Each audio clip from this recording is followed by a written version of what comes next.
sinapupunan pa lamang, mahalagang inaalagaan na ang sanggol na iluluwan ng isang ina upang maiwasan na magkaroon ito ng diferensya. Sa mga bagong panganak na sanggol, hinihikayat din ng Department of Health sa pakikipagtulungan ng Provincial Health Office, mga Rural Health Unit at mga pribadong ospital na isailalim ito sa newborn screening upang maagang malaman kung may mga physical defects ang sanggol. Narito po ang report. Mas mabuting nalalaman kaagad at naiiwasan pagkakaroon ng malaking gastos kapag may diferensya ang ipinanganak na sanggol. Dito sumentro ang pananalita ni Executive Assistant to the Governor Dr. Marfeo Marasigan bilang kinatawan ni Governor Alfonso V. Umali Jr. at iba pang panauhing dumalo sa ginanap na Newborn Screening Summit 2012 sa Tamaraw Beach Resort, Puerto Galera noong Agosto 22. Ito pong newborn screening ay talagang, sabi nga po ni Mayor, added na trabaho, pero sa mga kasamahan natin manggagamot at manggagawa sa kalusugan. Pero ito po ay napakahalaga sapagkat nowadays, na-anticipate natin, nagkakaroon tayo ng preparation doon sa mga kamag-anak natin, sa mga malapit sa buhay, at even sa mga pasyente natin na posibleng magkaroon ng mental retardation. Pero ngayon po, napaka-advance na health. And of course, talagang health ay continuous education. Marami pa pong nadidiscover tayo ng gamot, marami tayong nadidiscover ng sakit. At morbidity, nababawasan natin, even mortality. Pero yung buhay, napapahaba din natin. Kaya na, mahaba po ang dahil sa advances ng siyensya, malaki din po ang gastos at makikita naman natin malaki yung budget ng LGUs sa health. Ito pong malaking bahagi ng ating mga kasamahan, ng ating mga local chief executive para po ma-promote natin itong newborn screening. Sapagkat kung hindi nila babadgetan, wala po tayong pambili niyan. Mapalad po tayo na narito po yung ating ilang politiko na siyang magiging kabahagi natin upang yung gawain hindi lang sa newborn screening ay may pagpatuloy natin. Mainit naman ang naging pagtanggap ni Mayor Hubert Dolor sa mga bisita sa naturang okasyon. Kami po ay masaya na ang Puerto Galera po, especially here in Tamaraw Beach Resort, ay paboritong venue ng Department of Health, lalo na ng CHD4B para po sa mga ganitong gawain. I'm very happy na talagang ang gobyerno po ay ginagawa ang lahat ng paraan para po ang lahat ng ito ay mabigyan ng tugon, lalo din sa mga rural areas na katulad po ng Silangang Mindoro at katulad po ng ating mga bayan-bayan sa ating mga bayan natin. Maliban kay Marasigan, naging panauhin sa okasyon sina Local Health Support Division CHD Officer in Charge Teresa Castillo, National NBS Coordinator Lita Orbillo, NBS Center Unit Head Dr. Grace Berbosa, Diplomatic Philippine Pediatric Society Dr. Maria Josefina Guol at DOH Supervising Public Health Officer Dr. Anthony Calibo. Samantala, naging tampok sa okasyon ang pagbibigay ng Achievers Award plaque ng Department of Health sa mga nahirang na nangunguna at masigasig sa pagpapatupad ng programang newborn screening at nakakuha ng gradong 90% pataas ang iba't ibang ospital sa lalawigan sa taong 2010. Kabilang rito ang Pinamalayan Community Hospital, Oriental Mindoro Provincial Hospital, at Pinamalayan Doctors Hospital. Para sa taong 2011 naman, ang dating tatlong nakakuha ng parangal, tumaas sa 10 awardee ang nakakuha ng gradong 90% pataas at naging aktibo sa pagpapatupad ng NBS. Kabilang sa mga tumanggap ng parangal ang Mansalay Medicare Hospital, Dawan Community Hospital, Rojas District Hospital, Pinamalayan Community Hospital, Oriental Mindoro Provincial Hospital, Mina de Oro General Hospital, Maria Estrella General Hospital, Santa Maria Village Clinic at Grace Mission Hospital. Tangi namang ang MMG Hospital and Health Services of Oriental Mindoro ang nakatanggap ng Plaque of Exemplary Award.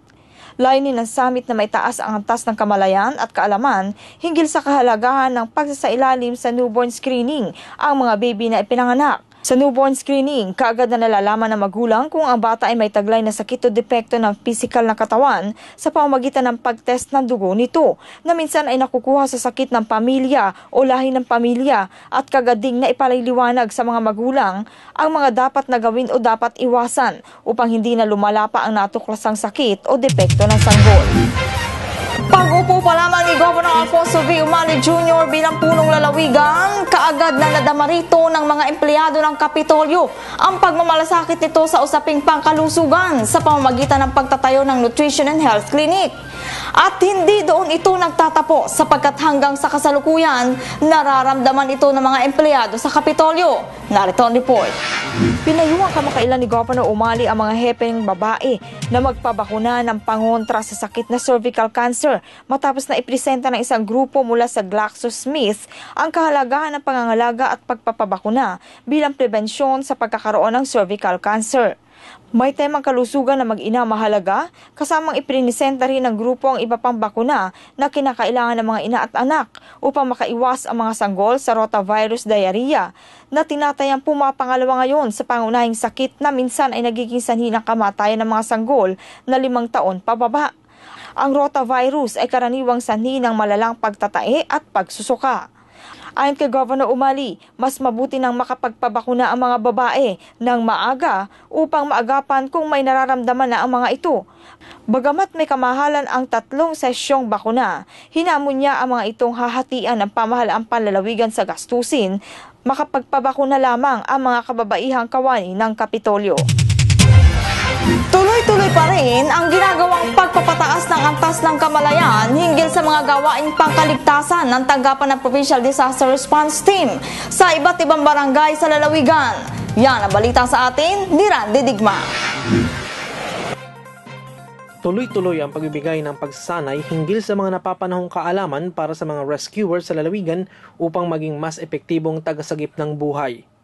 Dito sa Metro, ang isinagawang training on basic life support and high-angle rope rescue ng iba't ibang grupo ng mga rescuer ng Oriental Mindoro na ginanap sa Pirarin Hills noong Agosto 27 hanggang Setyembre 1. Ang pagsasanay ay binigay ng Center for Health Development ng Department of Health sa pangasiwa ng Provincial Disaster Response Team na pinamumunuan ni Provincial Disaster Risk Reduction and Management Officer Rowena Sanz.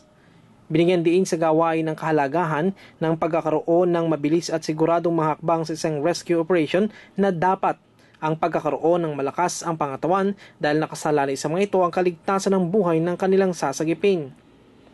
Sa gawain, binigyang kaalaman ng mga trainers ang mga lumahok na rescuer hinggil sa mahalaga at napapanahong pamaraan ng pagtugon sa nangangailangan. Hinasa din ang mga ito sa iba't ibang kasanayan, partikular sa high-angle rope rescue. Maliban dito, itinuro sa kanila ang iba't ibang kasanayan tulad ng basic life support, rescue breathing, cardiopulmonary resuscitation, automated external defibrillator o AED at foreign body airway obstruction o FBAO. Kaugnay pa rin ito, matapos ang talakayan isinagawa sa Kapitolyo at sa Calapan City Zoological Park sa Barangay Blusan sa may 30-feet rappelling tower and wall climb ang aktwal na senaryo ng high-angle rope rescue upang sukatin ang kalang kaalaman at maisiguro na tama ang kalang natutunan. Ipinakita nila dito ang tamang pagtugon sa mga biktima. Pinangunahan ng grupo ng Provincial Disaster Response Team sa pangunan ni PDRT Team Leader Dennis T. Escosora ang gawain. Sumailalim naman sa pagsanay ang iba't ibang grupo kabilang ang Philippine National Police, Bureau of Fire Protection, Tamaraw Volunteers, City Public Safety Department, Philippine Army, Philippine Coast Guard, at Rural Health Unit representatives. Ang pagsasanay na nilaanan ng Department of Health ng 360,000 pesos na pondo ay formal na nagtapos sa Kapitolyo. Randy Digma, KPSM. Sa katatapos na buwan ng Agosto, ipinagdiwang ang buwan ng wika. At hindi lamang mga estudyante ang nagdiwang, kundi ang tinagurian nating mga pangunahing mamamayan, ang ating mga senior citizens. Ipinagdiwang ito sa paglalabas ng kani-kanilang talento sa pagkanta at pagsayaw ng mga sinaunang tugtugin at sayawin. Yan po ang report sa atin ni Ana Marie Reyes. Bilang pagbibigay puway at pagpapakita ng pagmamahal sa sariling wika, buong siglang nanguna ang samahan ng mga pangunahing mamamayan na senior citizen sa pagdiriwang ng buwan ng wika noong nakaraang Agosto. Isinagawa sa Kapitolyo noong August 28 sa pangkalahatang pangangasiwa na Special Assistant to the Senior Zenny Garing ng tanggapan ng gobernador, nagpakitang gilas at nagbahagi ng kani-kanilang talento ang mga masisiglang lolo at lola. Kumilos na tayo mga Pilipino hanggang may pag-asa at di pa hilo. Sa kanilang pagsasayaw ay mararamdaman ng panunumbalik ng kanilang sigla at sa kanilang mga ngiti ay makikitang tila bumalik sila sa kanilang masasayang nakaraan.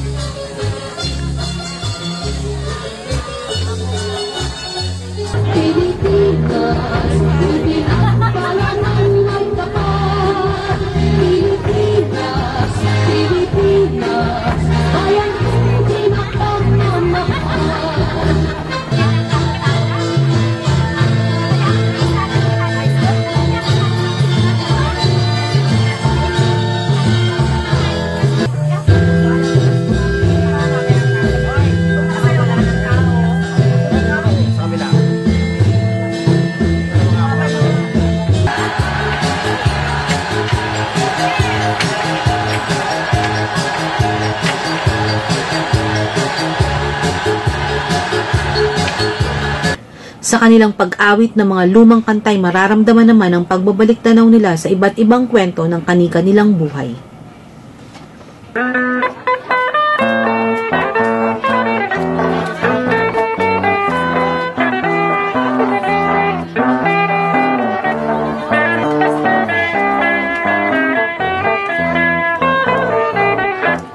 Nakiisa sa selebrasyon si Calapan City Mayor Salvador Leacho na nagbigay galang at kumilala sa malaking ambag ng samahan ng mga pangunahing mamamayan sa pag-unlad ng lungsod at ng lalawigan.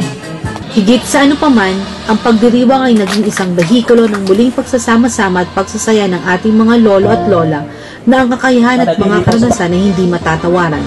At kailanman, hindi natin dapat ipagwalang bahala ang naging kontribusyon nila sa paghubog ng ating mga katauhan at patuloy na paggabay upang tahakin natin ang maayos na buhay para sa maunlad na pamayanan at progresibong lalawigan ng Oriental Mindoro.